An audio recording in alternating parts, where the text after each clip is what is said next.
Ο Ναυτικός Αθλητικός Όμιλος Βούλας ιδρύθηκε το 1952 και αποτελεί ένα σημαντικό σημείο αναφοράς των νοτίων προαστίων σε όλους τους τομείς ιστιοπλοείας και παράκτειας δραστηριότητας.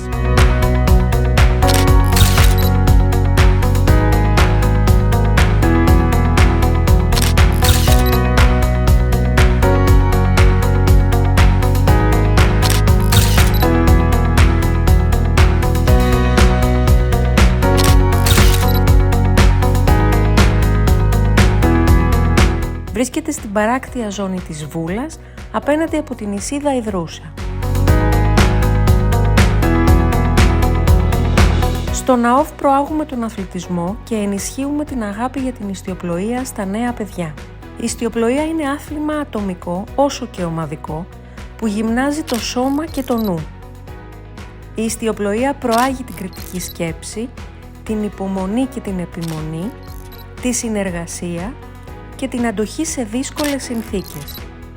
Η ιστιοπλοεία ενισχύει το σεβασμό για τον αντίπαλο αθλητή και κυρίως το σεβασμό για τη θάλασσα και τα στοιχεία της φύσης.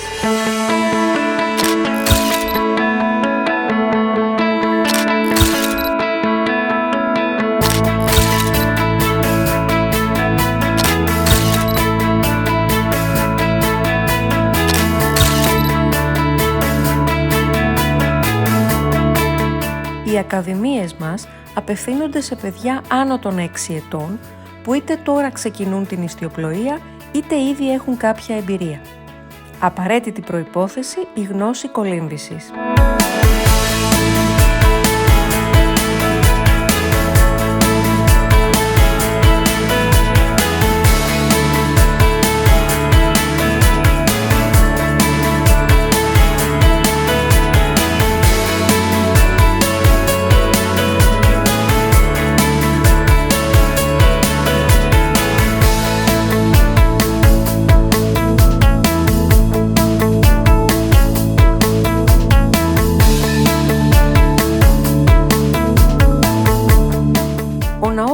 Απαριθμεί συνολικά πάνω από 300 ενεργούς αθλητές, οι οποίοι λαμβάνουν μέρος σε πανευρωπαϊκά, πανελλήνια και διασυλλογικά πρωταθλήματα που διοργανώνουμε κάθε χρόνο και στον όμιλό μας υπό την αιγίδα της Ελληνικής Ιστιοπλοϊκής Ομοσπονδίας.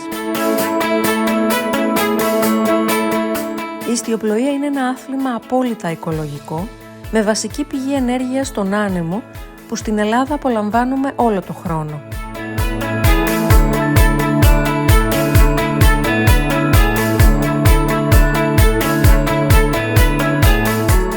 Βασικός στόχος του Ναυτικού Αθλητικού Ομίλου Βούλας είναι να καλλιεργήσει πνευματικά και σωματικά τους νέους και ταυτόχρονα να δημιουργήσει τις απαραίτητες προϋποθέσεις για την επίτευξη υψηλών αθλητικών στόχων που θα αναδείξουν την Ελλάδα διεθνώς.